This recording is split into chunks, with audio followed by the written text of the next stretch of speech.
Bueno, muy bien, seguimos al final de la página 16.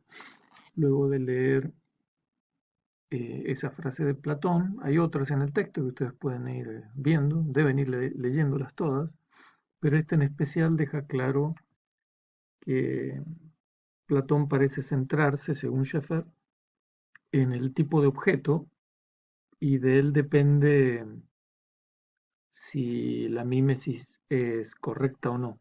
¿No es cierto? Es un poco ambivalente aquí Platón, según lo que va leyendo Schaeffer, ¿no es cierto? Muy bien. De la página 16 pasamos a la 17, arriba, ¿no es cierto? Ahí en la página 17, arriba,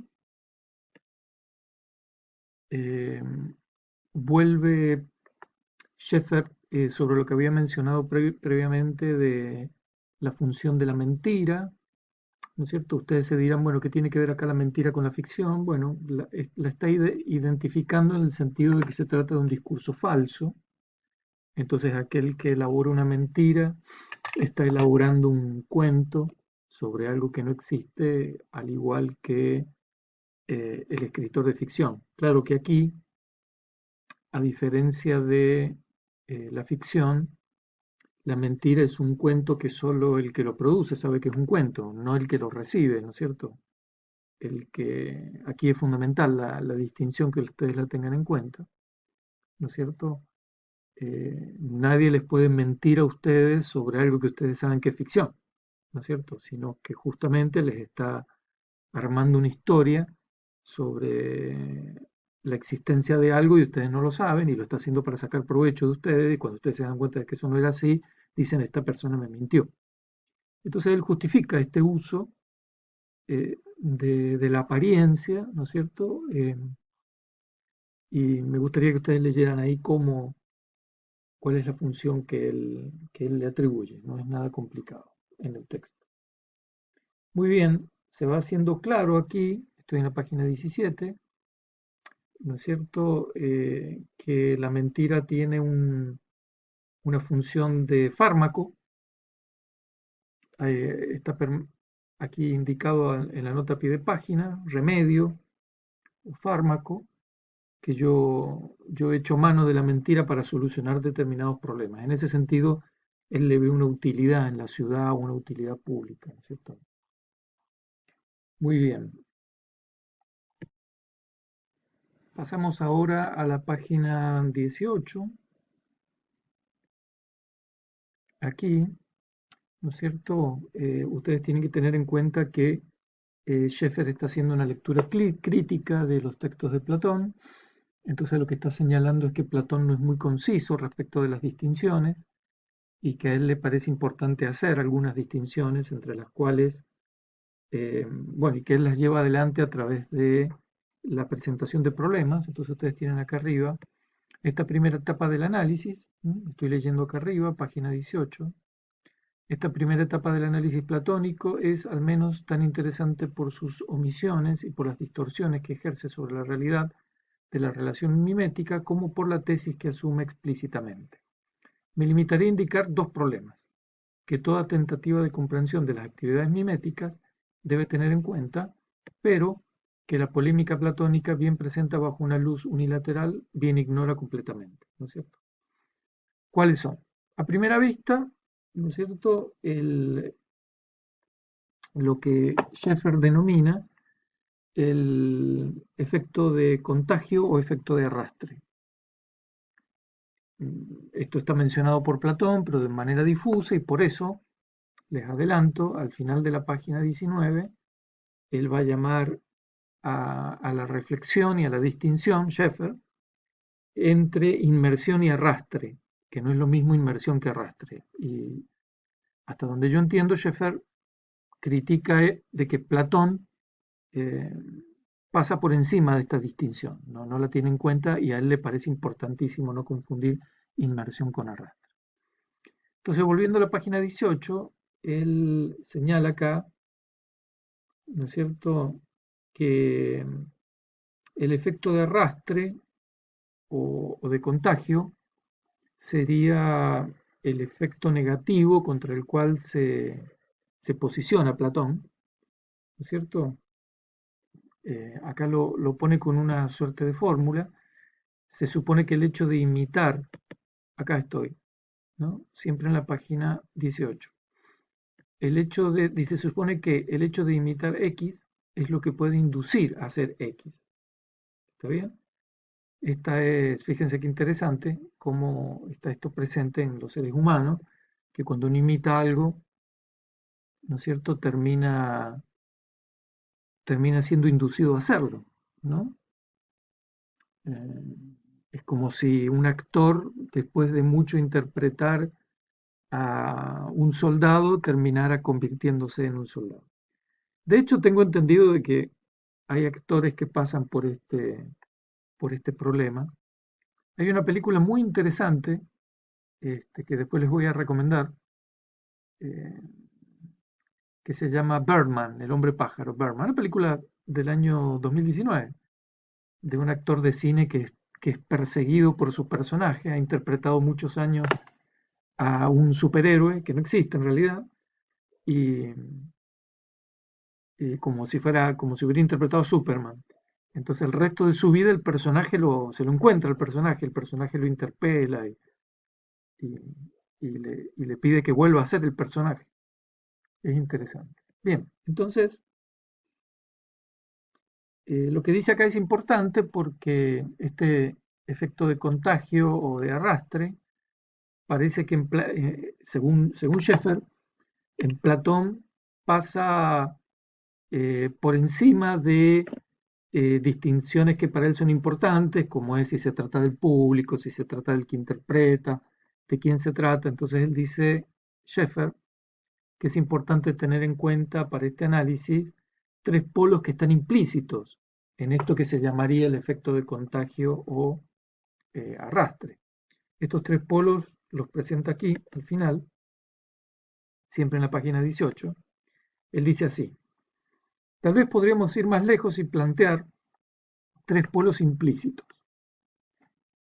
¿Cuáles son los tres polos? La, la persona, ¿sí? El individuo, digamos, la persona, ¿no es cierto? El,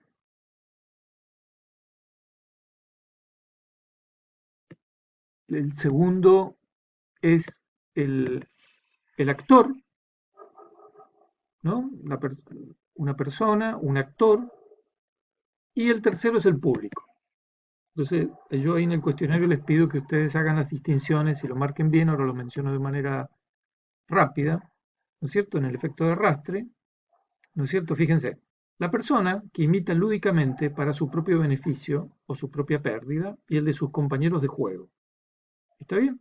Estamos una persona que imita simplemente. Luego está el actor, que imita por juego, pero para el beneficio o pérdida del público. Y finalmente el público mismo, sería la tercera instancia, que en calidad de público no imita, pero que al prestar una atención complaciente a los comportamientos lúdicamente imitados por el actor, se arriesga a imitarlos en serio en la vida real. Sería nuestra función cuando vamos al cine, ¿no es cierto? Nos sentamos y vemos una película o frente al televisor o al teléfono, somos pasivos y miramos, ¿no es cierto? Y somos arrastrados miméticamente por las imágenes. Después está el actor que actúa, ¿no es cierto? Vemos a tal o cual actor, entonces nos preguntamos si ese actor terminará convirtiéndose en lo que está imitando. Y luego un individuo cualquiera que imita como no sé, un jugador en un deporte imita a otro para sacar el máximo provecho, ¿no es cierto? Entonces, a continuación, siempre estamos en la página 19, arriba, da un mayor detalle. Dice, aquí, en el primer caso, el efecto de arrastre está ligado a un contagio de los comportamientos reales por los comportamientos miméticos. ¿Está bien? Es decir, los comportamientos reales quiere decir cómo actúo yo diariamente, se ve contaminado esto por aquello que yo imito. ¿Está bien? Fíjense qué interesante planteado así, porque piensen ustedes en la etapa de crecimiento de los seres humanos.